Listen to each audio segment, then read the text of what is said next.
Screen share करता हूँ।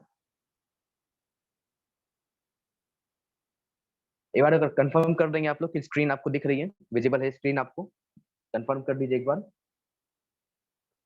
Screen visible है आपको?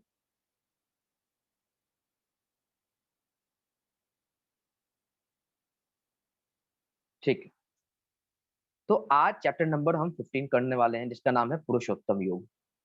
पुरुषोत्तम यानी उत्तम पुरुष। भगवान को योग यानी भगवान से जोड़ना। कैसे हम उत्तम पुरुष बन के प्रभु तक जोड़ सकते हैं, ये उत्तम पुरुष क्या होता है, ये सारी चीजें हम एक एक करके देखते हैं। ठीक है, अब ध्यान से देखिएगा। श्री भगवानु वाचा। ठीक है, क्या भगवान बोलते हैं?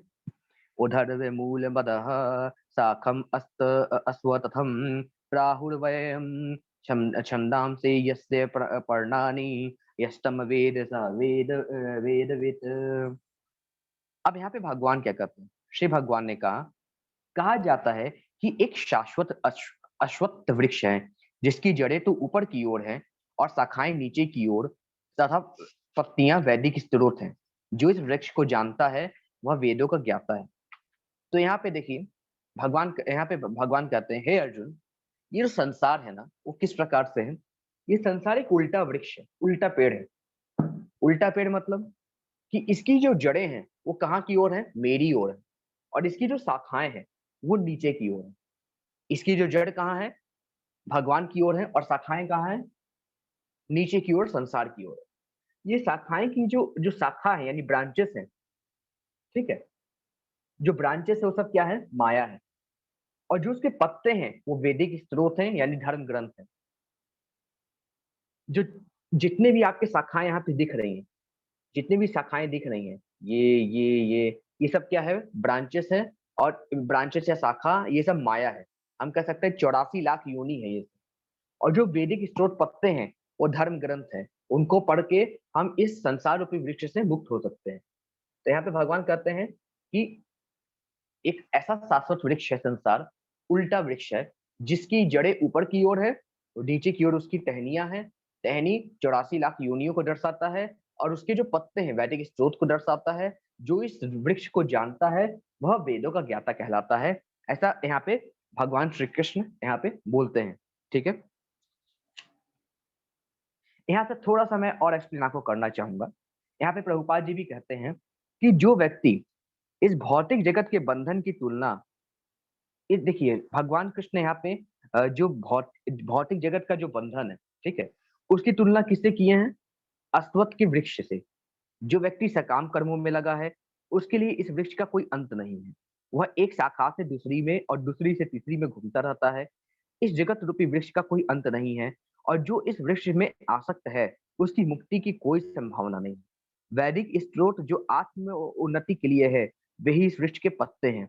इस वृक्ष की जड़ें ऊपर की ओर बढ़ती हैं, क्योंकि वे इस ब्रह्मांड के सर्वोच्च लोक से प्रारंभ होती हैं, जहां पर ब्रह्मा स्थित है। यदि कोई इस मोह रूपी अविनाशी वृक्ष को समझ लेता है तो वैसे बाहर निकल लेता है। ध्यान से देखिएगा, प्रभुपाद जी यहाँ पे कहते हैं कि भगवान क्या कहना चाह रहे हैं कि ये जो वृक्ष है कहाँ से स्टार्ट होती है? फिर से मैं आपको बताता हूँ, ये वृक्ष कहाँ से स्टार्ट होता है? ऊपर से। इसकी जड़ें कहाँ है? ऊपर की ओर। ऊपर मतलब ब्रह्मलोक की ओर है। और इसकी जो टहनियां है वो नीचे की ओर जाती है। तो वो यहाँ पे भगवान कहते हैं कि जो व्यक्ति माया में लिप्त रहता है, वो एक टहनी से दूसरी टहनी, दूसरी टहनी से तीसरी टहनी पे जाता है। मतलब वो एक योनि से दूसरी योनि, दूसरी योनि से तीसरी योनि में जाते रहता है। और उसके पत्ते क्या है? वैदिक स्रोत है। अगर कोई व्यक्ति अपना आत्म उन्नति करना चाहता है, तो इस पत्ते यानी जो वैदिक स्रोत हैं, धर्म ग्रंथ है, उनको पढ़ के, भगवान के बारे में जान के, भगवान को पूर्ण पुरुषोत्तम जान के अपना कर्म कर सकता है, अकर्म कर सकता है। भगवान को जाके अपनी जानकर अपनी मुक्ति सुनिश्चित कर सकता है। परंतु जो व्यक्ति माया से घिरा हुआ रहता है, वो इसी तरीके से टहनियों में घूमता रहता है। ठीक है,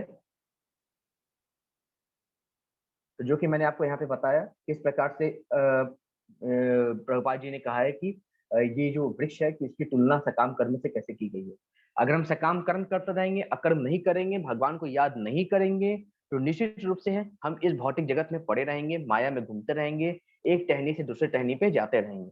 परंतु जिस वक्त हम प्रभु की शरण स्वीकार कर लेते हैं, उस समय अगर हमें ज्ञान हो जाता है, तो हम जो उसके पत्ते हैं वैदिक स्रोत, उसको पढ़ के अपना जीवन सफल कर सकते हैं। यही यहाँ पे बताया गया है। ठीक है, आप देख सकते हैं ये कहाँ से शुरुआत होता है, ब्रह्मा जी से, इसकी जड़ें ब्रह्मा जी की ओर बढ़ती हैं और इसकी जो टहनियां हैं, अलग अलग योनियां हैं, आप देख सकते हैं एक योनि में कुछ और है, दूसरे टहनियों में ये हिरण है, तीसरे टहनियों में कुछ और काम कर रहा है, चौथे टहनियों में कुछ और है। मतलब कि अलग अलग टहनियां अलग अलग योनियों को दर्शाती हैं। व्यक्ति माया के अधीन होकर इनमें घूमता रहता है, परंतु अगर भगवत ज्ञान हो जाता है तो इन्हीं पत्तों को पढ़ के वे अपना इस संसार रूपी वृक्ष से कल्याण कर लेता है। ऐसा भगवान कृष्ण यहाँ पे कहते हैं, प्रभुपाद जी भी अपने तात्पर्य में एक्सप्लेन करते हैं। ठीक है, फिर आगे श्लोक नंबर 15.2 में कहा गया है अधसोच्चर्धर्वं प्रसृतास्तस्य शाखा गुणप्रवृद्धा विषयप्रवालाः अधश्च मूलान्यनुसन्ततानि कर्मानुबन्धीनि मनुष्यलोके। आप ध्यान से देखिए, यहाँ पे क्या लिखा है, इस वृक्ष की शाखाएं ऊपर तथा नीचे फैली हुई हैं। इस वृक्ष की जो शाखा है कहाँ कहाँ फैली हुई है, ऊपर की ओर फैली हुई है और नीचे की ओर। ठीक है, जो शाखाएं हैं ऊपर और नीचे, जैसे मैंने आपको पहले दिखाया था, ये जो शाखाएं हैं कहाँ कहाँ फैली हैं, ऊपर भी थोड़ी शाखा है, ठीक है, इसके ब्रांचेस आप देख सकते हैं, ऊपर भी फैली है, नीचे की ओर भी फैली है, संसार में हर जगह फैली है, लेकिन इसका जड़ कहाँ पे है, ब्रह्मलोक में है। और इसकी जो शाखाएं हैं कहाँ कहाँ है, आपकी ऊपर नीचे दाएं बाएं हर जगह इसकी शाखाएं हैं। ठीक है, तो यहाँ पे भगवान कहते हैं, हे अर्जुन, ये जो वृक्ष है इसकी शाखाएं ऊपर तथा नीचे की ओर फैली हुई हैं और प्रकृति के तीनों गुणों द्वारा पोषित है। यानी ये जो शाखाएं क्या है, ये माया है, और ये शाखाएं मैंने आपको बताया क्या है, 84 लाख योनियां है। तो व्यक्ति माया के अधीन रह के, इन गुणों के अधीन रह के निश्चित रूप से इन योनियों में घूमता रहता है। ठीक है, ये जो शाखाएं हैं ये 3 गुणों द्वारा पोषित है। इनकी जो टहनियां हैं वो क्या है, इंद्र विषय है। इनमें हम बंध के बार बार अनेक जन्मों को प्राप्त होते हैं। इस वृक्ष की जड़ें नीचे की ओर भी जाती हैं, जो मानव समाज के सकाम कर्मों से बंधी हुई। ठीक है, अब आप देखेंगे कि इसकी कुछ जड़ें ब्रह्मदेव की ओर है। ठीक है, कुछ जड़ें ऊपर नीचे हर जगह हैं और कुछ इसके ब्रांचेस ऊपर नीचे हैं। तो इससे इतना समझ लीजिए कि जो जड़ें हैं ब्रह्मदेव की ओर हैं, वहां से हम सब जीव उत्पन्न होते हैं और इस मायावी जीवन में हम टहनियों को पकड़ लेते हैं, माया के अधीन हो जाते हैं और माया के अधीन होकर अनेक योनियों में जन्म लेते हैं। ये जो माया है ये 3 गुणों द्वारा पोषित है, सतोगुण रजोगुण तमोगुण।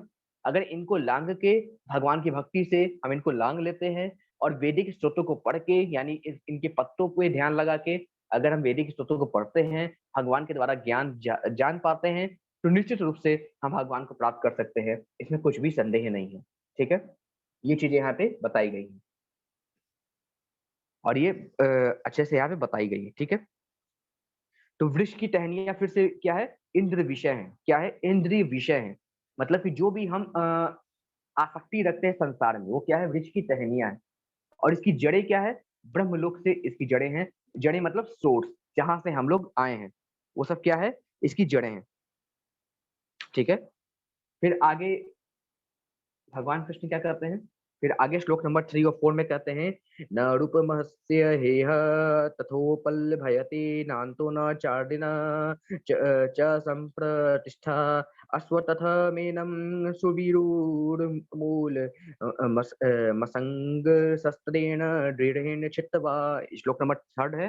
और श्लोक नंबर 4, ततः पदम तत् परिमा कीर्तवयं यस्मिन् गता न निर्वर्तन्ति भूयः तमेव चाद्यं पुरुषं प्रपद्ये यतः प्रवृत्तिः प्रसृता पुराणी। अब भगवान श्री कृष्ण कहते हैं, इस वृक्ष का जो वास्तविक स्वरूप है, इस वृक्ष के वास्तविक स्वरूप का अनुभव इस जगत में नहीं किया जा सकता। अगर हम देखें कि इस वृक्ष की जड़ें कहा जाती हैं, तो इस जगत में तो हम जड़ देखने ब्रह्मलोक तो जा नहीं सकते। जा सकते क्या ब्रह्मलोक, नहीं जा सकते ब्रह्मलोक। तो अगर हम देखेंगे कि अगर वृक्ष की जड़ें हमें देखनी है, तो इस वृक्ष की जड़ें कहाँ है, ब्रह्मलोक की ओर है। क्या इसके वास्तविक स्वरूप का हम ध्यान कर सकते हैं? हमें टहनियां तो दिख सकती हैं, टहनियां भी तभी दिखेंगी जब हम भक्त होंगे, क्योंकि हम इस मायावी संसार में इतना फंसे हैं कि हम इन टहनियों पे घूमते रहते हैं, हमें मालूम ही नहीं होता कि हम कहाँ जा रहे हैं। ये काल्पनिक वृक्ष भगवान द्वारा बताया गया है कि एक काल्पनिक वृक्ष है जिसकी जड़ें ब्रह्मदेव की ओर हैं और इसकी जो टहनियां है ये माया रूपी संसार में हर जगह फैली हुई है। ठीक है, अब भगवान कृष्ण यहाँ पे कहते हैं कि हम भौतिक जगत में होके, माया के वश में होके इस संपूर्ण वृक्ष को जान ही नहीं पाते। कोई भी ये नहीं समझ सकता, कोई व्यक्ति समझ नहीं सकता कि इसका आदि कहाँ है, मध्य कहाँ है और अंत कहाँ है। ये शुरू होती है ब्रह्मलोक से, लेकिन व्यक्ति इतना माया में लीन रहता है कि वो ध्यान ही नहीं दे पाता कि कहाँ से इसकी स्टार्ट हो रही है। हम जिस तरीके से माया में फँसे हुए हैं, क्यों माया में फँसे हैं, कहाँ हमारी स्थिति है, कुछ जान नहीं पाते। लेकिन मनुष्य को चाहिए कि इस दृढ़ मूल वाले वृक्ष को विरक्ति के स्पर्श से काट गिराए। मतलब इस वृक्ष को, जो माया रूपी संसार है, माया रूपी संसार में हम फँसते क्यों हैं? हमारे मन के कारण। मन हमारा चंचल रहता है, तो अनेकों जगह वो ज़्यादा जाता है। हमारे अंदर जो अगर सत्वगुण का अभाव रहता है, रजोगुण या तमोगुण रहता है, तो निश्चित रूप से हमारा मन भटकता है। तो उसको कंट्रोल करने के लिए मैंने आपको पहले ही बताया था कि भगवान ने बताया है कि विरक्ति का तलवार चला के निश्चित रूप से हम इसको कंट्रोल कर सकते हैं। तो यहाँ पे भगवान कहते हैं कि मनुष्य को चाहिए कि इस तरह के वृक्ष को विरक्ति की तलवार से, विरक्ति के शस्त्र से काट गिराए। तत्पश्चात उसे ऐसे स्थान की खोज करना चाहिए जहां जाकर लौटना ना पड़े और जहां पर भगवान की शरण ग्रहण कर ली जाए, जिससे अनादि काल में से प्रत्येक का सूत्रपात तथा विस्तार होता आया है।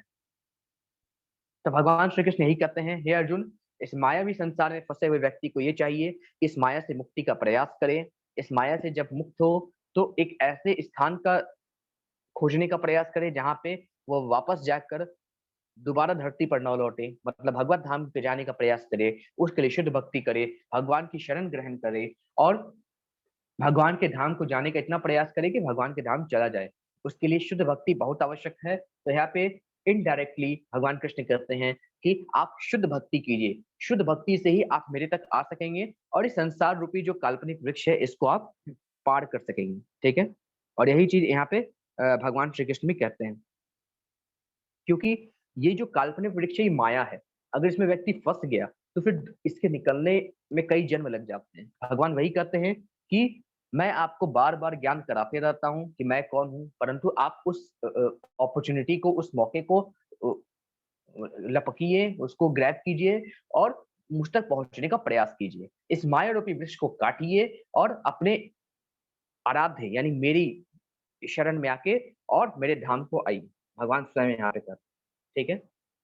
फिर आगे भगवान कहते हैं 15.6 में, न तद्भास्यते सूर्यो न शशांको न पावकः यद् गत्वा निर्वर्तन्ते तद् तद्धाम परमं मम।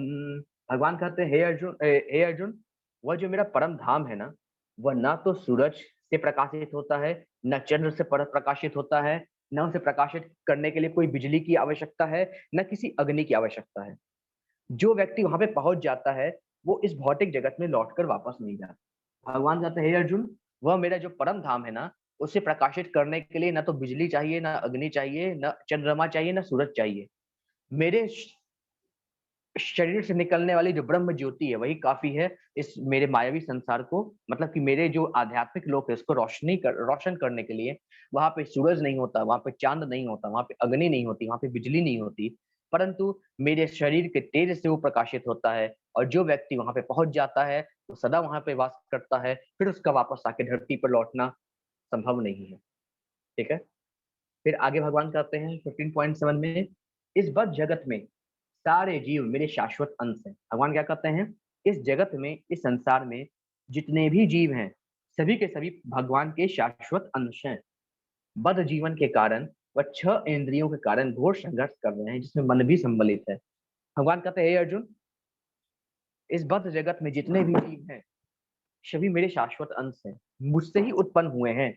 परंतु बद्ध जीवन के कारण वे 6 इंद्रियों 6 इंद्रियों के कारण घोर संघर्ष कर रहे हैं, जिसमें मन भी है। जैसे हमारी 5 इंद्रियाँ क्या हैं?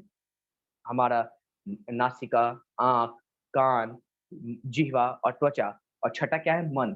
इन 6 के कारण हम घोर संघर्ष कर रहे हैं। हम इन 6 चीज़ों के कारण माया में लिपटे हैं। 6 चीज़ों के कारण सदा ही माया हमको नचाते रहती है और हम माया के अंदर नाचते रहते हैं, माया के लीडरशिप में नाचते रहते हैं। कभी पैसे के लिए नाचते हैं, कभी धन-दौलत के लिए नाचते हैं, कभी घर-बार के लिए नाचते हैं, कभी किसी के लिए, कभी कुछ के लिए, कभी किसी चीज़ के लिए नाचते ही रहते हैं। आज तक कभी भगवान के लिए नहीं नाचे हैं। माया इतनी प्रबल है, हमें किसी न किसी हेतु से नचाते रहती है। आप भी अपने जीवन में महसूस कर पाते होंगे कि कभी ना कभी कुछ ना कुछ आपका उद्देश्य रहता ही है।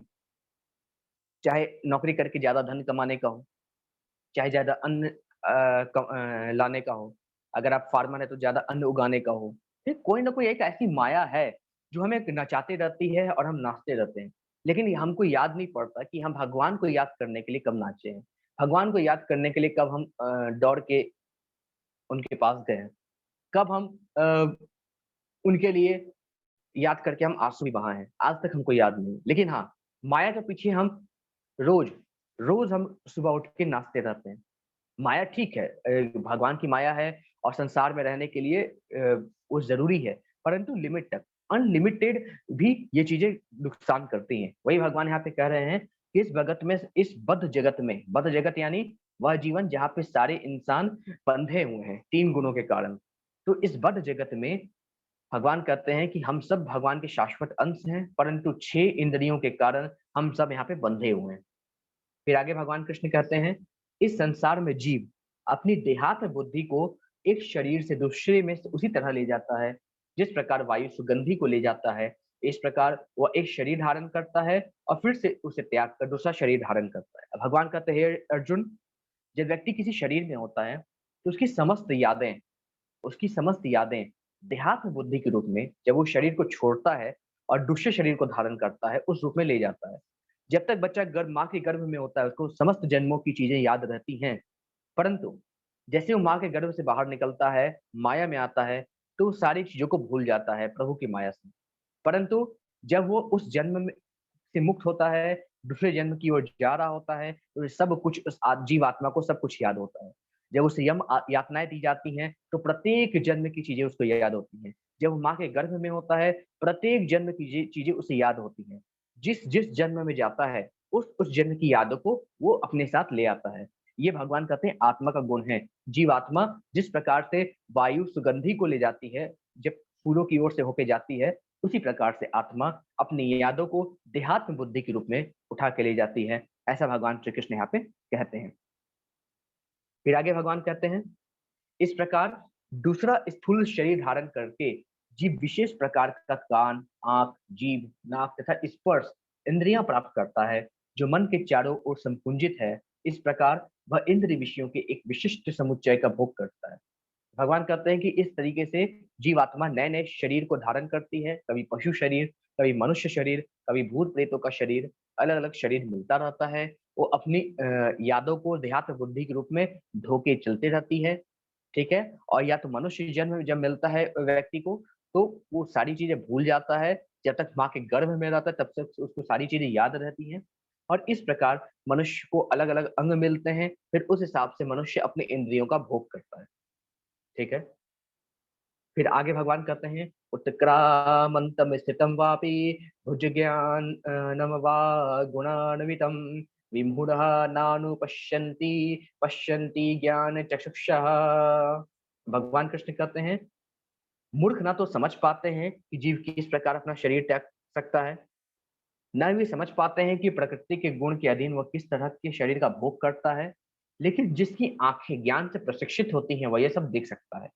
जैसे भगवान ने कहा ना कि इस भौतिक संसार में शाश्वत वृक्ष का जो वृक्ष है, उसका अनुभव कर पाना कठिन है, क्योंकि व्यक्ति माया से लिपटा हुआ है। वही चीज यहाँ पे कही जा रही है कि इस संसार में जो लोग मूर्ख होते हैं, जो लोग भगवान के बारे में जानते नहीं हैं, जो कभी भगवत ग्रंथ पढ़ते नहीं हैं, ऐसे लोग ना तो कभी जान पाते हैं कि जीवात्मा किस प्रकार अपना शरीर त्याग करती है, ना तो ये जान पाते हैं कि इस बद्ध जगत में रहकर जीवात्मा किस प्रकार तीनों गुणों के अधीन रहकर अपना कार्य करती है और अपने कर्मों के फलों को भोग रही है, अपने पिछले जन्मों के कर्मों को भोग रही है।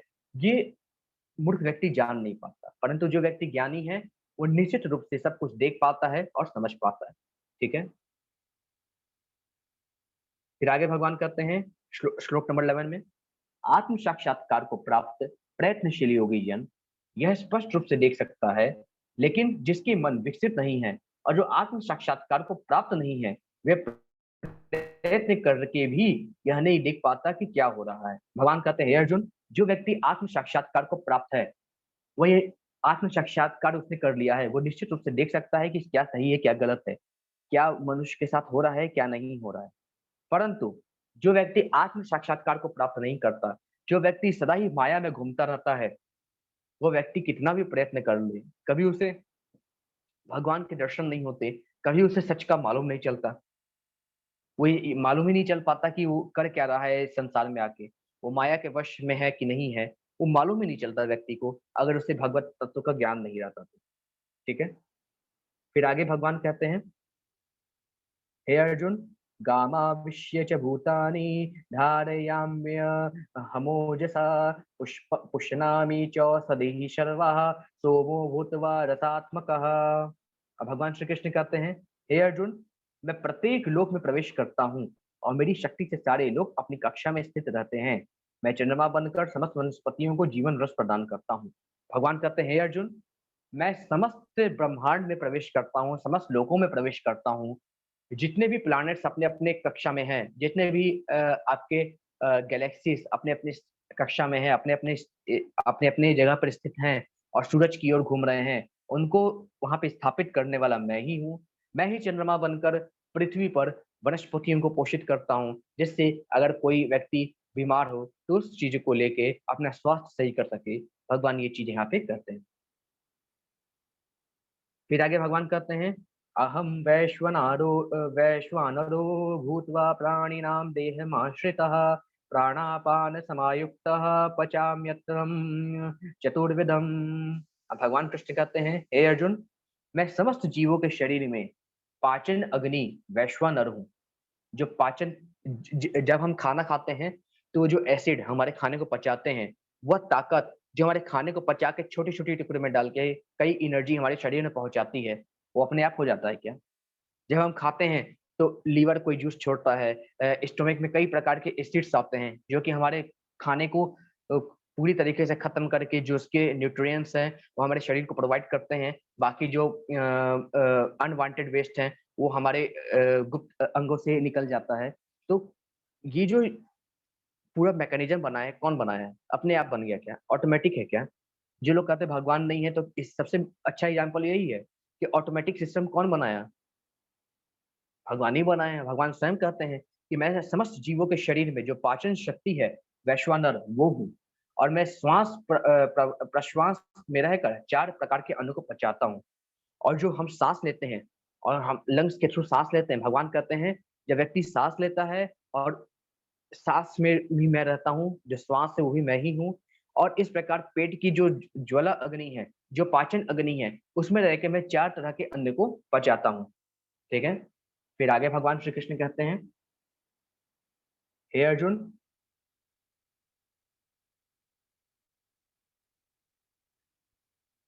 फिर आगे भगवान कहते हैं, हे अर्जुन, सर्वस्व चाहं हृदि सन्निविष्टो मत्तः स्मृति ज्ञानमपोहनं च वेदैश्च सर्वैर्हदैव वेद्यो वेदान्तिकृत वेद विदेव चाहम्। तो भगवान श्री कृष्ण यहाँ पे क्या कहते हैं, हे अर्जुन, मैं प्रत्येक जीव के हृदय में आसीन हूँ, मैं प्रत्येक जीव के दिल में वास करता हूँ, ठीक है? और मुझसे ही स्मृति, ज्ञान तथा विस्मृति होती है। मैं प्रत्येक जीव के हृदय में वास करता हूँ, चाहे कोई आपका दोस्त हो, चाहे दुश्मन हो, मैं सभी के दिल में वास करता हूँ और मुझसे ही स्मृति होती है, मुझसे ही ज्ञान होता है और मुझसे ही विस्मृति होती है। मैं ही हूँ जिसका गुणगान वेद करते हैं, मैं ही वेदों के द्वारा जानने योग्य हूँ। निसंदेह मैं वेदांत का संकलन करता तथा समस्त वेदों का जानने वाला हूँ। भगवान कहते हैं, हे अर्जुन, मैं प्रत्येक जीव के हृदय में परमात्मा रूप में स्थित हूँ, मुझसे ही स्मृति होती है, मुझसे ही लोग याद रखते हैं, मुझसे ही ज्ञान होता है और अगर कोई व्यक्ति भूल जाता है तो उसका कारण भी मैं ही हूँ। मैं ही वेदों के द्वारा जानने योग्य हूँ, मैं ही वेदांतों का संकलन करता हूँ और समस्त वेदों को जानने वाला भी मैं ही हूँ। मैं ही वेदों के द्वारा जानने वाला देखिए भगवान यहाँ पे क्या करते हैं कि वेद जिसका गुणगान करते हैं वो मैं हूँ और जो वेदों को पढ़ता है वो भी मैं हूँ क्योंकि वो भी मेरे ही पूर्णांश है। समस्त जीवों में मैं वास करता हूँ। भगवान कहते हैं, हे अर्जुन, मैं ही वेदों के द्वारा जानने वाला हूँ और जो वेदों को पढ़ता है वो भी मैं ही हूँ। मैं ही हर मनुष्य के अंदर उपस्थित परमात्मा हूँ और मुझसे ही स्मृति, मुझसे ही ज्ञान, विस्मृति। अगर हमें कुछ चीज़ें याद रहती हैं, तो वो भगवान की कृपा से रहती हैं। अगर कोई चीज़ हम भूल जाते हैं, तो भी भगवान की कृपा से रहती हैं और अगर किसी चीज़ का हमको ज्ञान रहता है, तो वो भी भगवान की कृपा से रहती है। कहते हैं, भगवान चाहे तो मूर्ख को विद्वान बना दे। जैसे जब भगवान ने ध्रुव को दर्शन दिए थे, तो ध्रुव के मुँह से कुछ शब्द नहीं निकल पा रहे थे। परंतु जैसे ही भगवान ने अपना शंख ध्रुव के मस्तक से लगाया, तो ध्रुव को एक ही क्षण में चारों वेदों का ज्ञान हो गया। तो भगवान जिसको चाहे उसको बुद्धिमान बना सकते हैं, जिसको चाहे उसको मूर्ख बना सकते हैं। भगवान जिसको चाहे चीजें याद दिला सकते हैं, जिसको चाहे उसको सब कुछ भुला सकते हैं। जैसे हम अपने पिछले जन्म को नहीं जानते, ठीक है, पिछले कई बार हमने जन्म लिया होगा मनुष्य रूप में, उस चीज को हम नहीं जानते क्योंकि भगवान की माया से वो चीजें हम भूल चुके हैं। और कई बार क्या होता है कि हमें बहुत सारी चीजें याद रहती हैं। जैसे हमें, अगर हम भगवान के भक्त हैं तो भगवान का भोग लगाना, भगवान की पूजन करना, वो सारी चीजें याद रहती हैं। या अगर हम अभक्त हैं तो हमें सांसारिक कर्म याद रहते हैं, तो ये चीजें हमें याद रहती हैं। परंतु कुछ चीजें होती हैं जो भगवान ने माया के रूप में हमें भुला दी हैं, कुछ चीजें हमें याद रहती हैं। तो सब कुछ भगवान ही है। भगवान ही है जिनका गान वेद करते हैं। भगवान ही है जो वेदों को पढ़ते हैं। सब कुछ भगवान है, यहाँ पे प्रभु स्वयं कहते हैं। फिर आगे भगवान कहते हैं, जीव दो प्रकार के हैं, च्युत और अच्युत। भौतिक जगत में प्रत्येक जीव च्युत यानी क्षण होता है, और आध्यात्मिक जगत में प्रत्येक जीव अच्युत कहलाता है। भगवान कहते हैं, हे अर्जुन, दो तरह के जीव होते हैं, एक च्युत एक अच्युत। च्युत क्या है? जिसका क्षय हो, मतलब कि वह व्यक्ति जन्म ले, बच्चा हो, फिर युवा हो, फिर बूढ़ा हो जाए, फिर मर जाए। मतलब कि उसका डिग्रेडेशन हो रहा है, उसकी उम्र बढ़ रही है, एवं उस एक दिन वो उसका खात्मा हो जाएगा। परंतु वही व्यक्ति जब आध्यात्मिक जीवन में प्रवेश करता है, तो वो व्यक्ति का खात्मा कभी नहीं होता, सदा ही वो सेम दिखता है, उसका कभी क्षय नहीं होता। तो भगवान कहते हैं, हे अर्जुन, व्यक्ति भौतिक जगत में च्युत के रूप में यानी क्षण रहता है, और आध्यात्मिक जगत में वही व्यक्ति अच्युत बन जाता है, उसका कभी क्षय नहीं होता, और वो सदा मेरे धाम में वास करता है। फिर आगे भगवान कहते हैं, इन दोनों के अतिरिक्त एक परम पुरुष परमात्मा है, जो साक्षात अविनाशी है, और जो तीनों लोकों में प्रवेश करके उनका पालन कर रहा है। तो भगवान कहते हैं, अर्जुन, इन दोनों के अतिरिक्त मैं परमात्मा के रूप में सभी जीवों के भीतर स्थित होके आत्मा के प्रत्येक कर्म को नोट डाउन करता हूँ, और उसके अनुसार उनको फल भी देता हूँ। ठीक है। फिर आगे भगवान कहते हैं, श्लोक नंबर 18 में, यस्माक्षरमतीतो अहम शरादपि चोत्तम, अतो अस्मि लोके वेदे च प्रथित पुरुषोत्तम। भगवान कहते हैं, हे अर्जुन, चूंकि मैं क्षर तथा अक्षर दोनों के परे हूँ, और चूंकि मैं सर्वश्रेष्ठ हूँ, अतएव मैं इस जगत में तथा वेदों में परम पुरुष के रूप में विख्यात हूँ। भगवान कहते हैं, हे अर्जुन, चूंकि मैं क्षर यानी न तो मेरा क्षय होता है, और न मैं सदा ही रहने वाला हूँ। भगवान कहते हैं, क्षर और अक्षर, च्युत और अच्युत, दोनों से परे हूं मैं। इसलिए मैं इस जगत में और वेदों में परम पुरुष के रूप में विख्यात हूँ। मैं परम पुरुष हूँ, मैं पुरुषोत्तम हूँ, क्योंकि मैं इन दोनों से, च्युत और अच्युत दोनों अवस्था से ऊपर हूँ। ठीक है। तो मेरे लिए दोनों शब्द इस्तेमाल नहीं होता, ये जीवात्मा के लिए होता है। मैं तो परम पुरुष हूँ, मैं सबको जन्म देने वाला हूँ, इसलिए मैं इन सब से ऊपर हूँ, ऐसा भगवान कृष्ण स्वयं कहते हैं। फिर जिस तरह हम देख सकते हैं कि जितने भी जीव हैं, सभी भगवान कृष्ण का गुणगान करते हैं, भगवान नारायण का गुणगान करते हैं, और सभी जीव इनके शरण में हमेशा रहते हैं। ठीक है, हमेशा इनसे प्रार्थना करते रहते हैं, हमेशा इनकी कथाओं का गान करते रहते हैं। ठीक है।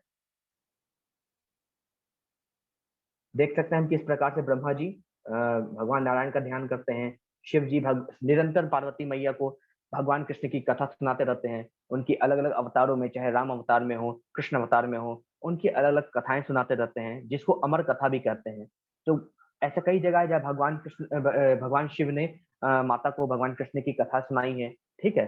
कई अमरनाथ हो गया, आपके श्रीमद् भागवत में भी आता है कि जब श्री शुक जी तोते के रूप में रहते हैं, तो भी वहां पे भगवान ने कथा सुनाई थी। तो शिव जी सदा ही राम नाम करते रहते हैं, सदा ही वो राम कथा सुनते रहते हैं, कृष्ण कथा सुनाते रहते हैं।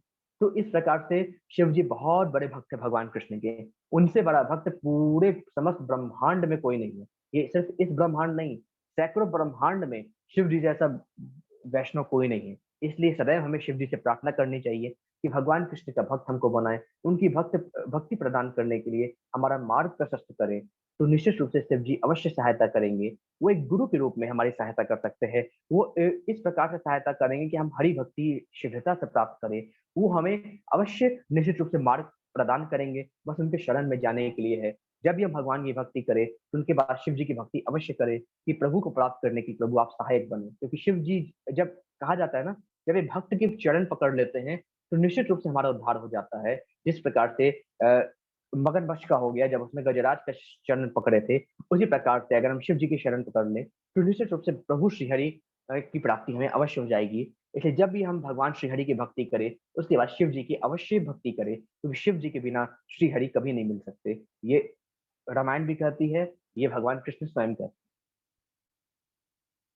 ठीक है, फिर आगे भगवान कृष्ण कहते हैं यो मामेव मामेवं सम्मूढ़ो जानाति पुरुषोत्तमं स सर्वविद भजति माम सर्वभावेन भारतः। अब भगवान कृष्ण कहते हैं, हे अर्जुन, जो कोई भी व्यक्ति मुझे संशय रहित होकर पुरुषोत्तम भगवान के रूप में जानता है वह सब कुछ जानता है। अतएव हे भरत पुत्र, वह व्यक्ति मेरी पूर्ण भक्ति में रत होता है। भगवान कहते हैं, हे अर्जुन, जो व्यक्ति मुझे बिना संशय के जानता है, मुझ में कोई संशय नहीं रखता, डाउट नहीं रखता, वो व्यक्ति अगर मुझे पुरुषोत्तम रूप में जानता है तो वह सब कुछ जानता है। यह भरत पुत्र, वह मेरी पूर्ण भक्ति में पूर्ण रहता है और अंत में वो मेरे परम धाम को जाता है। ऐसा भगवान कृष्ण स्वयं कहते हैं। ठीक है, फिर आगे भगवान कहते हैं श्लोक नंबर 20 में, इति गुह्यतमं शास्त्रम एद मुक्तम मया नघ एतद् बुद्धवा बुद्धि मानस्यात् कृतकृतश्च भारतः। भगवान कहते हैं, हे अर्जुन, हे अनग, यह वैदिक शास्त्रों का सर्वाधिक गुप्तांश है जिसे मैंने अब प्रकट किया है। जो कोई इसे समझता है वह बुद्धिमान हो जाएगा और उसके प्रयास पूर्ण होंगे। तो भगवान कहते हैं, हे अर्जुन, जो व्यक्ति मेरे बताए गए गुप्त ज्ञान को जानता है, गौतम ज्ञान को जानता है, जो मैंने तुम्हें प्रकट किया है, वह व्यक्ति बुद्धिमान हो जाएगा और उसके सभी प्रयास मुझे प्राप्त करने के पूर्ण होंगे। ऐसा भगवान श्री कृष्ण स्वयं कहते हैं। तो ये चैप्टर यहीं पे समाप्त होता है। कुछ प्रश्न आपसे मैं पूछूंगा, उसका जवाब आप दीजिएगा। ठीक है जी, हमारे पास बहुत सारी चीजें रहती हैं। हमारे पास, हम पैसा कमाते हैं, हम घर खरीदते हैं, हम गाड़ी खरीदते हैं। तो निश्चित रूप से बताइए कि आपके पास जो पैसा है क्या आपका है? आपके पास जो गाड़ी है आपकी है? या आपके पास जो घर है क्या आपका है? उत्तर दीजिएगा। जो भी आपके पास संपत्ति है, आपके पास घर है कि गाड़ी है, उससे क्या आपके पास आपकी है? आपने जो भी कमाया है, आप कहेंगे हमने मेहनत से कमाया है, मेरा पैसा है, हमने मेहनत से घर खरीदा है, मेरा घर है। आपका है क्या वास्तव में? और नहीं है तो क्यों नहीं है? क्यों आपका नहीं है? आपने कमाया, मेहनत से कमाया, आपने दिन रात मेहनत करके एक किया है, आपका होना चाहिए, आपका नहीं है। क्यों नहीं है? ये सारी चीज तो आपकी है। बिल्कुल। ये सारा संसार तो देखिए, हम क्या है, इस संसार में आते जाते थे, तो इस संसार में हम क्या है, एक किराएदार के रूप में है। अगर कोई व्यक्ति हमें अपने संसार में एक रूम किराए पर देता है, उसमें सारी व्यवस्था करके रखता है, हमको पैसा देता है, हमको घर खरीद के देता है, हमको गाड़ी देता है कि हम अपने संसार में सही रहें और भगवान की भक्ति कर सके। हमें धन भगवान इसलिए नहीं देते कि सब कुछ अपने ऊपर खर्च कर लें। भगवान हमें इसलिए धन देते हैं कि हम जितना हमें जरूरत हो संसार में रहने के लिए उतना खर्च करें, बाकी सब हम दूसरों की मदद करने में या भगवत प्रचार करने में खर्च करें। भगवान हमें बंगला इतना बड़ा इसलिए नहीं देते कि हम सिर्फ रहें, हमें इसलिए देते हैं कि उस घर पे रह के हम भगवत भक्ति कर सके। उस घर पे रह के, घर कैसा भी हो, चाहे बंगला हो चाहे झोपड़ी हो, वो भगवान की दी हुई है। ऐसा हमें कभी नहीं कहना चाहिए कि हमारे पास बहुत छोटा घर है, हमारे पास बहुत टूटा-फूटा घर है, हमारे पास पैसा नहीं है, वो नहीं है। ये भगवान का अपमान है। भगवान ने जिसको जो दिया है, उसके पिछले जन्मों के कर्म पे बेस है। हमें उसे सुखपूर्वक स्वीकार करना चाहिए। अगर हम ऐसा नहीं करते तो भगवान का अपमान करते हैं कि भगवान ने हमें जो दिया उसका हम अस्वीकार कर रहे हैं। जो भी जैसी भी स्थिति हो, प्रभु आपकी असीम कृपा है। मैं आपकी इतनी असीम कृपा है कि आपने मुझे रहने को छत तो दी। कई लोगों के पास तो रहने के लिए छत नहीं है। आपने परिवारजन तो दिए, माँ दी, बाप दिए, पापा दिए। कई लोगों के पास माँ नहीं है। आपने उन लोगों से हमें कंपेयर करना चाहिए जिनके पास वो बेसिक सुविधाएं भी नहीं है जो आपके पास हैं। परंतु हम क्या करते हैं, हम कंपेयर किससे करते हैं? बड़े बड़े लोगों से जिनके पास हमसे ज्यादा सुविधाएं हैं। हमेशा कंपटीशन करते रहते हैं और 99% दुख का कारण यही है कि हम अपने से छोटे लोग को नहीं देखते, अपने से बड़े लोग को देखते रहते हैं कि उनके पास इतना है, उनके पास इतना है। और यही हमारे कर्म का और दुखों का कारण है। इसी की वजह से बुरे कर्म बनते हैं, बड़े लोग को देख-देख कर हम उल्टे-सीधे काम करने लगते हैं, भगवान को भूल जाते हैं और चाहे लोन लेकर, चाहे कुछ करके हमें कंपेयर करना है, कॉम्पिटिशन करना है, दूसरे से सदा जलते रहेंगे, ईर्ष्या के भाव हमेशा हमारे दिल में रहेगा और जैसा दूसरा चाहता है, जैसा दूसरा करता है, उसी जैसा बनना चाहते हैं। अरे जितना भगवान दी उसी में संतुष्ट रहना चाहिए हमको। भगवान की इच्छा मान के हमें करना चाहिए। कर्म कीजिए, हम आपको कर्म से नहीं रोक रहे हैं। भगवान कहते हैं आप कर्म कीजिए। अगर आपके नसीब में होगा, अगर आपको भगवान देना चाहेंगे, तो कर्म करना आपका अधिकार है, आप करिए। अगर आपको अच्छा घर चाहिए, अच्छा सब कुछ चाहिए, तो कीजिए। लेकिन यहाँ पे ये भाव नहीं होना चाहिए कि हम ही सब कुछ प्राप्त करेंगे। भाव ये रखिए, प्रभु की सेवा के लिए मैं कर रहा हूँ, इस संसार में रहने के लिए। भाव ये रखिए, जो भी मैं कमा रहा हूँ या कमा रही हूँ, जितना मुझे ज़रूरत है, उतना मैं रखूँगा या रखूँगी। बाकी सब कुछ प्रभु के प्रचार में दान कर दूँगी। उसके अलावा जो भी काम कीजिए, इसी भावना से कीजिए कि ज़्यादातर आप जो भी काम करेंगे, क्योंकि भगवान आपने आपको धन दिया है, तो निश्चित रूप से उसको आप दान कीजिए। परंतु अगर धन नहीं दिया है, तो भी जितना हो सके, अगर 10 रुपए कमाते हैं, 1 रुपए ही दान कीजिए, परंतु कीजिए। और सिर्फ संसार में मत लगे रहिए कि मैं बहुत दुखी हूँ, मैं बहुत गरीब हूँ, इस संसार में मेरा कोई नहीं है ना? ये माया है। किसी भी स्थिति में हो, भगवान को मत भूलिए, नाम जाप करते रहिए। सुदामा के पास तो कुछ नहीं था, तो भी भगवान कृष्ण के नाम जाप करते रहते थे। आपके पास तो भगवान ने बहुत कुछ दिया हुआ है, फिर भी हम भगवान का नाम जाप नहीं करते। हम बचपन से लेकर बुढ़ापे तक इसी में लगे रहते हैं कि हम दूसरों से कैसे अमीर ज्यादा बन सकते हैं। बचपन से लेकर हमारा यही काम रहता है कि दूसरे से ज्यादा हम आगे कितना जाएं, दूसरे से ज्यादा सक्सेस कैसे हासिल करें। कभी हमारा फोकस इस ओर रहता नहीं है कि हम अपनी आध्यात्मिक जीवन को कैसे बढ़ाएं। ये जीवन खाने पीने सोने के लिए नहीं मिला है। खाने पीने सोने के लिए तो भगवान स्वयं व्यवस्था कर ही देते हो, पालन करता है। जो चींटियों के दाने का व्यवस्था करता है, क्या वो हमारे दाने की व्यवस्था नहीं करेगा? चलो हम कर्म करते हैं इसलिए कि हम अपने पेट की व्यवस्था कर सकें, वो भगवान के द्वारा ही है। परंतु अगर हम सिर्फ और सिर्फ अपने जीवन के बारे में सोचें, अपने सांसारिक जीवन के बारे में सोचें, हम भगवान को भूल जाएं, आध्यात्मिक जीवन को पूर्ण रूप से भुला दें, तो ये सही नहीं है। भगवान ने ये जीवन प्रभु को प्राप्त करने के लिए दिया है, ना कि संसार में इर्द गिर्द भटकने के लिए। तो इसलिए हमको भगवान की भक्ति अवश्य करनी चाहिए। हम तत्व को भूल जाते हैं कि हम यहाँ है अस्थायी रूप से, हमेशा नहीं रहने वाले। 40 साल 50 साल रहेंगे, फिर हमारी मृत्यु हो जाएगी, फिर दूसरा कोई इस पे आके कब्जा कर लेगा, इस पे आके अपना सब कुछ बना लेगा। परंतु अस्थाई क्या है? भगवान की भक्ति, वो हम नहीं करते, वो करना चाहिए। एक व्यक्ति है जो हमेशा इसमें रहता है कि मेरे झूठी प्रतिष्ठा रहता है कि अगर आप लड़ाई भी करें तो कहता है मैं बहुत बड़ा आदमी हूँ, मैं इस पोस्ट पे हूँ, पर हिम्मत कैसे हुई मुझे कुछ कहने की, ठीक है? हमेशा अहंकार रहेगा, पैसे का, पोस्ट का, इस सब का अहंकार रहता है। लेकिन एक व्यक्ति है कि मैं महामूर्ख हूँ, जो भगवान कृष्ण की भक्ति छोड़ दिया। अरे जैसी स्थिति रहे भगवान को कैसे भूल सकते हैं? भगवान ने जो शरीर दिया, जो तरह के भोग दिए, जितना हमें सामर्थ्य दिया, वो सब मेरे कर्मों का ही फल है। लेकिन उसमें भगवान को याद रखना है, माया में लिप्त नहीं हो जाना है। जैसा भी स्थिति दी, भगवान को याद रख के उनके लिए कर्म करना है। ये हमेशा याद रखना चाहिए उनको, ठीक है? कई ऐसे व्यक्ति होते हैं कि मैं इतना पैसा कमाता हूँ क्योंकि मैं मेहनत करता हूँ, मैं सुपर टैलेंटेड हूँ, और कुछ जो भक्त होते हैं, वे सोचते हैं मेरे पास जो कुछ भी दिया है भगवान श्री कृष्ण की देन है। भगवान ने तो बहुत ऐसे-ऐसे लोग हैं जिसको भगवान ने नहीं दिया है। मैं तो भाग्यशाली हूँ, भगवान ने इतना मुझे दे दिया है। इससे ज़्यादा और क्या करूँगा मैं? ये व्यक्ति भ्रम से मुक्त रहता है, ठीक है? फिर हम अपने परिवार के बारे में कहते हैं, ये मेरी पत्नी है, ये मेरे बेटा है, ये मेरा कज़िन है, मेरा वो है। माया में लिप्त रहते हैं। ऐसा नहीं है कि परिवार को छोड़ दीजिए, परिवार को पालिए, कर्तव्य है आपका, लेकिन उसमें आसक्त मत होइए। परिवार में ही रह के भगवान को मत भूल जाइए। परिवार है, बिल्कुल भगवान ने अगर परिवार दिया है तो उसके साथ बिल्कुल आपको एन्जॉय करना चाहिए, बिल्कुल आप साथ में रहिए और सभी को एक साथ रहना चाहिए, लेकिन उसमें आसक्त नहीं होना चाहिए। सिर्फ परिवार नहीं, आपका कर्तव्य सिर्फ परिवार नहीं, समाज भी है और उसके साथ-साथ आपका आत्म कल्याण भी है। और वो कब करेंगे? जब परिवार में आसक्ति ना होकर भगवान में आसक्ति हो। आसक्ति रखनी तो भगवान में रखो ना, परिवार में क्या रख रहे हैं आप, ठीक है? तो इस प्रकार से सच्चा रिश्ता क्या है? सच्चा रिश्ता है मेरे प्रभु भगवान श्री कृष्ण का। और कोई सच्चा रिश्ता नहीं है। ठीक है, यही एक सच्चा रिश्ता है। तो यहीं से इस चैप्टर खत्म होता है। प्रभुपाद जी के कुछ शब्द उसको मैं पढ़ता हूँ।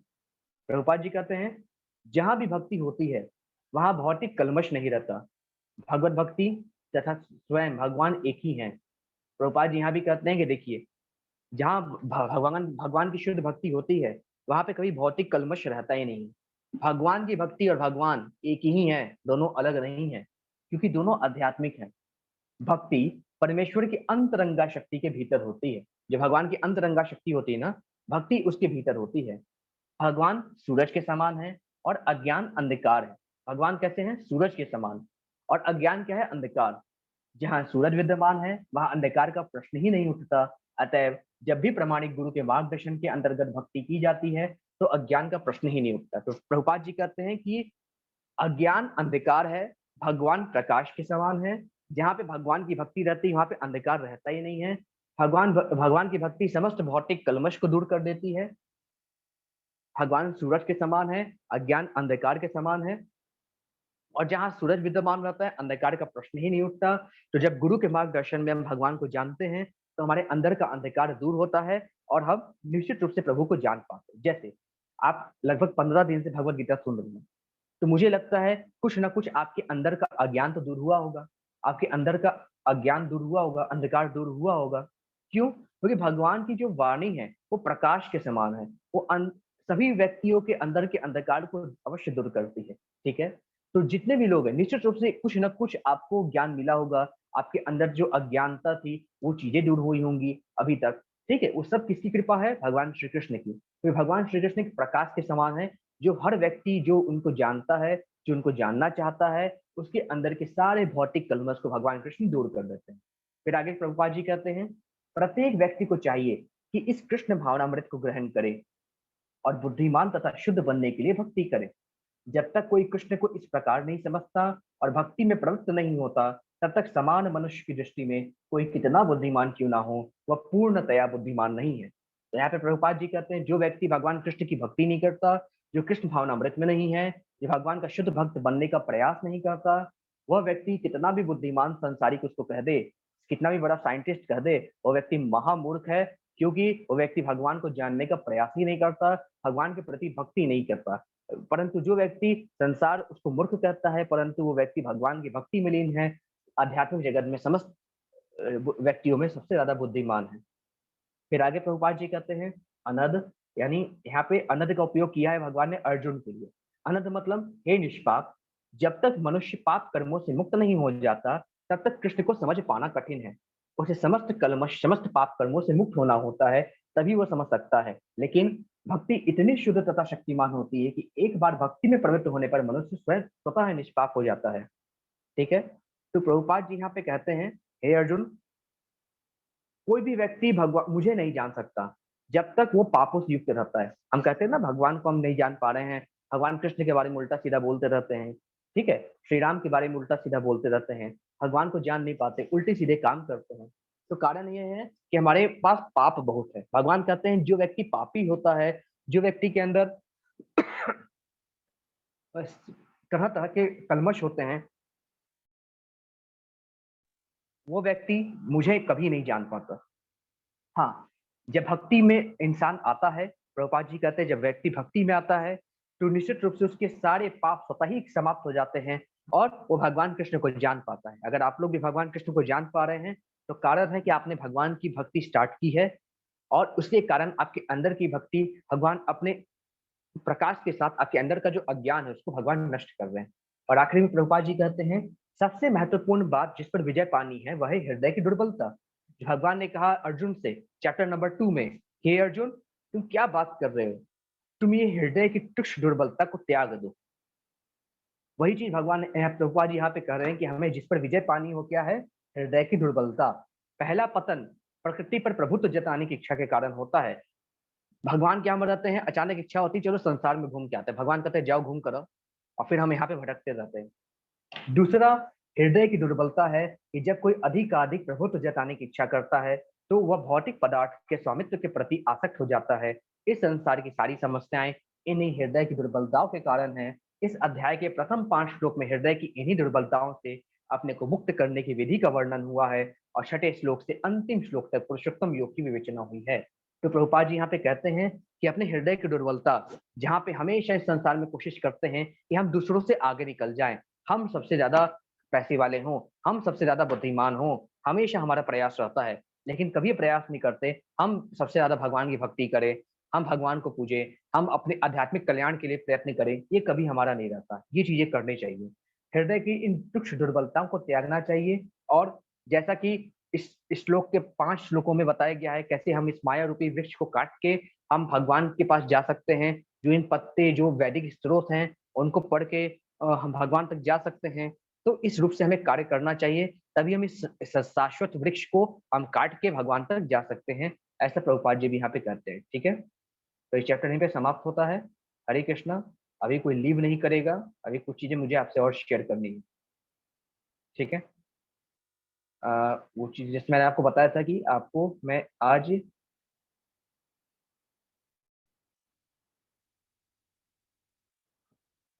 कोई लीव नहीं करेगा, मैं भी शेयर करता हूँ कुछ समय में।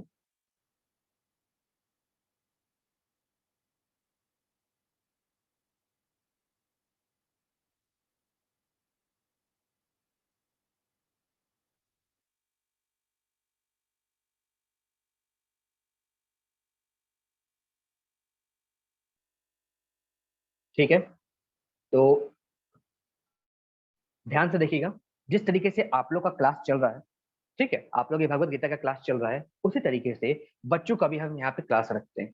जितने भी क्लास मतलब कि आपके छठी साल से, मतलब कि जो बच्चे 6 साल से लेकर 10 साल तक रहते हैं उनका अलग क्लास चलता है, जो बच्चे 11 साल से लेकर 15 साल तक रहते हैं उनका अलग क्लास चलता है। तो उन सबके लिए अलग अलग हम लोग क्लास चलवाते हैं, जिससे बच्चों में भी आध्यात्मिक दृष्टि आए, क्योंकि हम चाहते हैं कि बच्चे लोग जो हैं जब वो भगवान की ओर आएंगे तो निश्चित रूप से बचपन से ही भक्ति उनमें प्रवृत्त होगी। और जब बचपन से व्यक्ति, बचपन से अगर कोई बच्चे भक्ति में आते हैं तो निश्चित रूप से वो कभी गलत राह पे नहीं जाएंगे और अपने जीवन को बेहतरीन बनाएंगे। तो प्रत्येक व्यक्ति के जीवन में भगवान का होना आवश्यक है, इसलिए भी ये क्लास स्टार्ट है। ये हमारे कौन है? प्रभुपाद जी, जो कि इस्कॉन के फाउंडर हैं। ये है नाम निशादास प्रभु जी, ठीक है, और इस्कॉन बेंगलुरु के जो प्रेसिडेंट हैं। और ये कौन है? जय पताका स्वामी जी, जो नाम निशादास प्रभु जी के गुरुदेव हैं। और इन्हीं के द्वारा हमको दीक्षा मिलती है। ठीक है, इन्हीं के द्वारा क्या मिलती है? हमको दीक्षा मिलती है।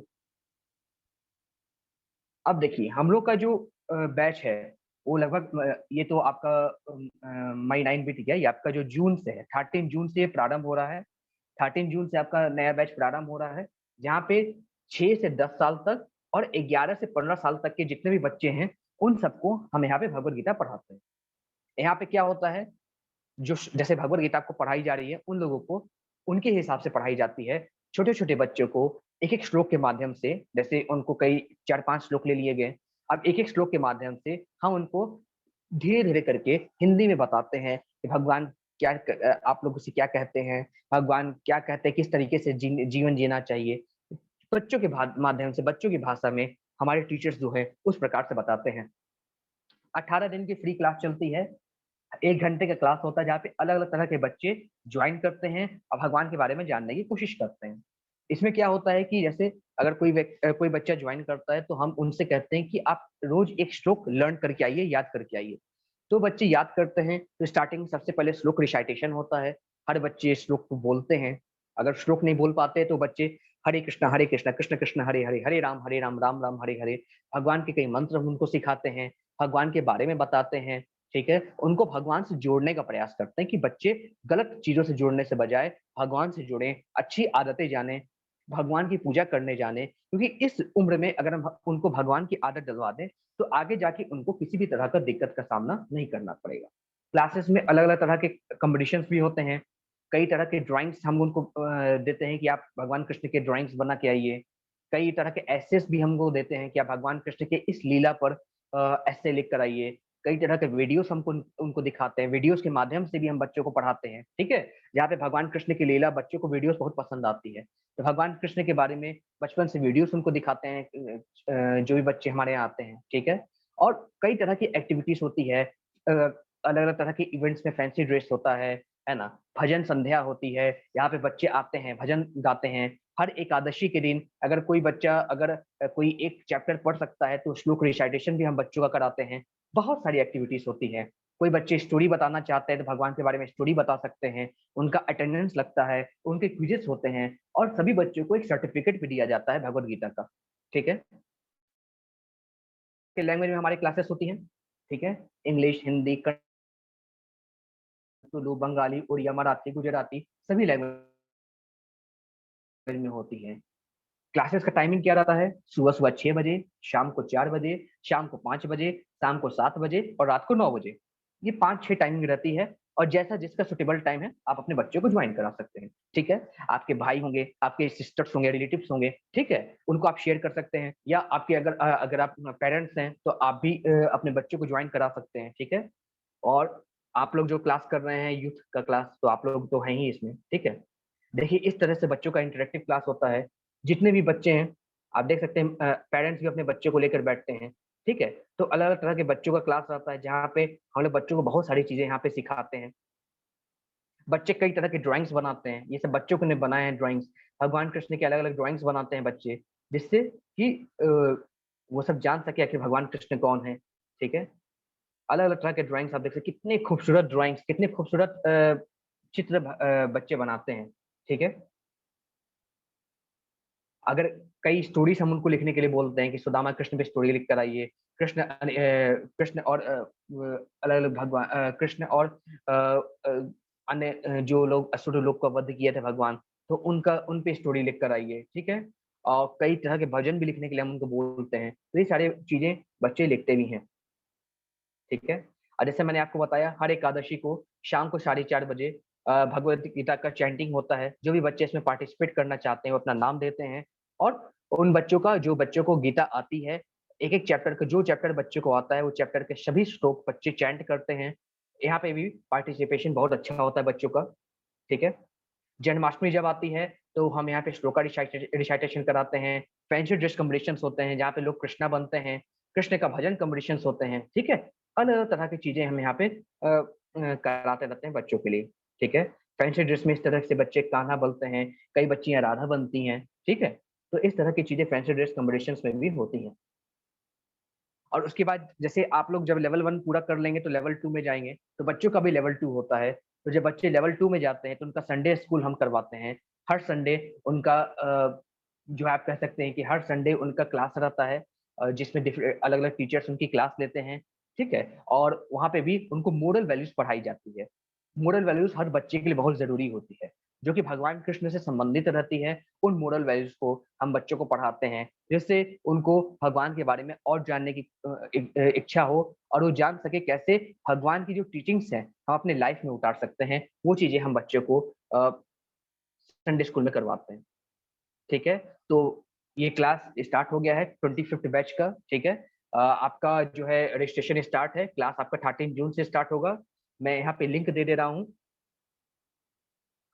तो यहाँ से लिंक भी जाके आप अपने जो भी अगर आपके इस एज में बच्चे हैं, भाई-बहन हैं, उनको रजिस्ट्रेशन करवा सकते हैं, ठीक है?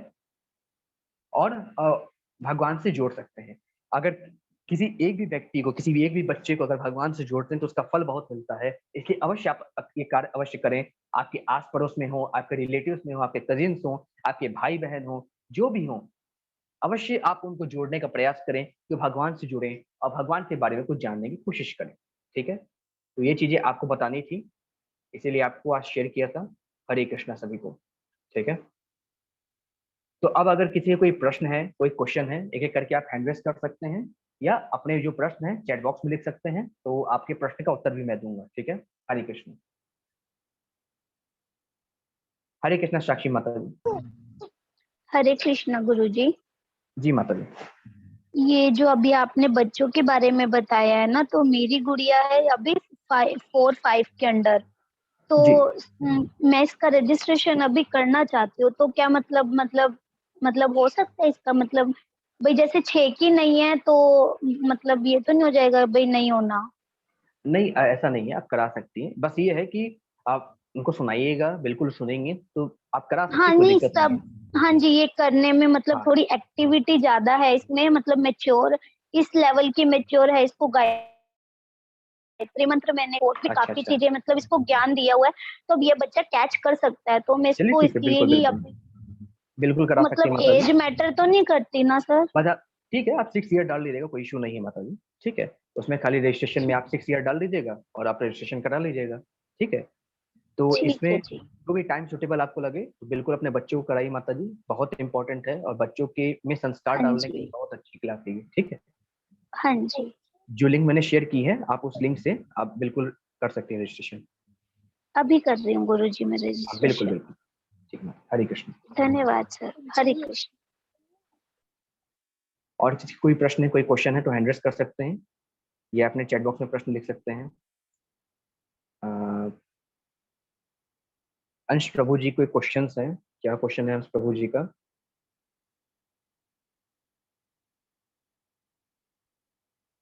I completely believe Sri Krishna is Bhagwan, but I have one doubt that some non-believer ask why Rig Veda mentioned Indradev as Bhagwan.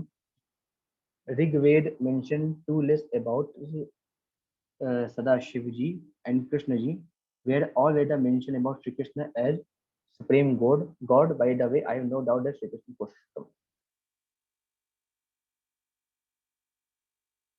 जो नॉन बिलीवर उनसे पूछिए ऋग्वेद पढ़ा है उन्होंने?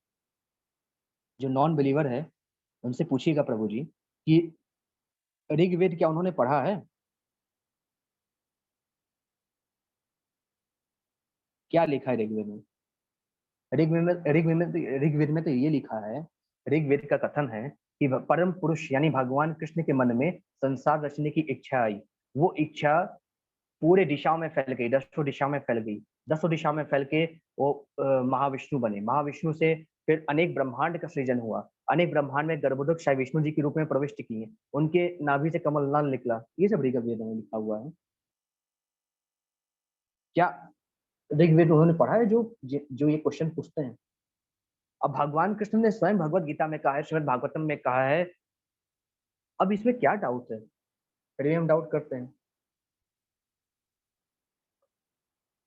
गुरु जी, इंद्रियां कौन कौन सी होती हैं? आप एक बार फिर से बता दीजिए। माता जी 5 ज्ञानेंद्रियां, 5 कर्मेंद्रियां होती हैं।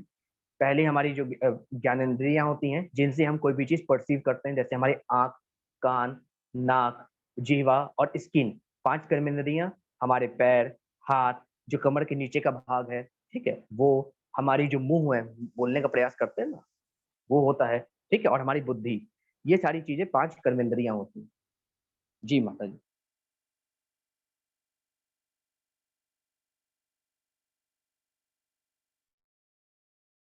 बिल्कुल भगवान के भजन करना चाहिए माता जी। हाँ, ठीक है, भगवान का भजन कीजिए, भगवान की पूजा कीजिए, उसके बाद एक्सरसाइज कीजिए, कोई दिक्कत नहीं। लेकिन उठ के सर्वप्रथम स्नान करके भगवान का भजन अवश्य करना चाहिए। जी माता जी। जी प्रभु जी, दुष्यंत प्रभु जी आपका सवाल था। जी बिल्कुल। रजन प्रभु जी का सवाल है,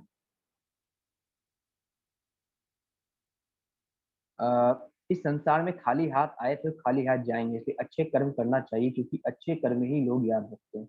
बिल्कुल प्रभु जी, इसलिए अच्छे कर्म नहीं, कृष्ण भावनामृत कर्म करना चाहिए। अच्छे कर्म करेंगे तो वापस जाके स्वर्ग में फिर वापस आएंगे धरती पर। अच्छे कर्म नहीं, कृष्ण भावनामृत कर्म करना चाहिए। मतलब जो भी एक अच्छा कर्म तो करें ही, ऐसा नहीं बुरा कर्म करें, अच्छे कर्म करें, लेकिन भगवान को याद करके कर्म करें, भगवान की याद उसमें जोड़ देना चाहिए। तो हम एक सच्चा कर्म, एक अच्छा कर्म कर सकते हैं, ठीक है? तो ये बहुत जरूरी है। और किसी को कोई प्रश्न, कोई क्वेश्चन, आप हैंड रेस कर सकते हैं। शिवाली माता जी का प्रश्न है कि प्रभु जी नाम दान लिया हुआ है तो चैंटिंग कौन सी करनी चाहिए, गुरु मंत्र या फिर हरि कृष्ण राम हरे राम? माता जी, अगर आपको गुरु मंत्र मिला है तो आप गुरु मंत्र जाप कीजिए। लेकिन सबसे पहले ये होना चाहिए कि आपने गुरु मंत्र कहाँ से लिया है। जो 4 परंपरा है, जो आपके मानवचार परंपरा है, विष्णु स्वामी परंपरा है, निम्बार्क परंपरा है, या आपके रामानुजाचार परंपरा है, किस परंपरा से आपने गुरु मंत्र लिया है, पहले ये बताइए।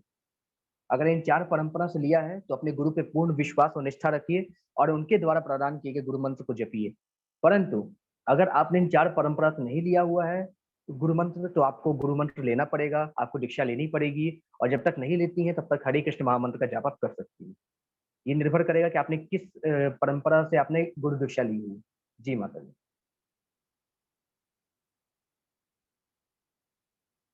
ठीक है, स्वामी नारायण परंपरा से आपने लिया, बिल्कुल ठीक है, वो विष्णु स्वामी परंपरा के अंतर्गत आती है। तो आप निश्चित रूप से आप अपने गुरु द्वारा प्रदान किए गए मंत्र को जपिए, उनमें निष्ठा रखिए। अपने गुरु पे निष्ठा होना बहुत जरूरी है और निश्चित रूप से वो आपको भगवान तक अवश्य ले जाएगा। बस उनका मंत्र जपते रहिए। जी माता जी।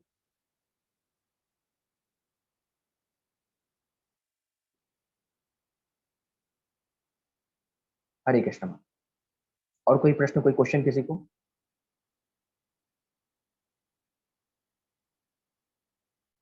चलिए ठीक है, आज की क्लास यहीं पे समाप्त करता हूँ मैं। तो कल फिर हम चैप्टर नंबर 16 करेंगे। हरे कृष्णा, बहुत इंपॉर्टेंट चैप्टर है। ठीक है, तो कल हम यही चैप्टर करेंगे, चैप्टर नंबर 16। और आज की क्विज आप लोग कर लीजिएगा। होप कि आप लोग क्विज कर रहे होंगे अच्छे से।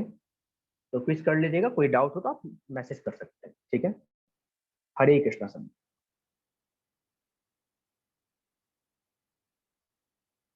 हरे कृष्ण। चलिए फिर कल मिलते हैं, कल चैप्टर नंबर 16 करेंगे।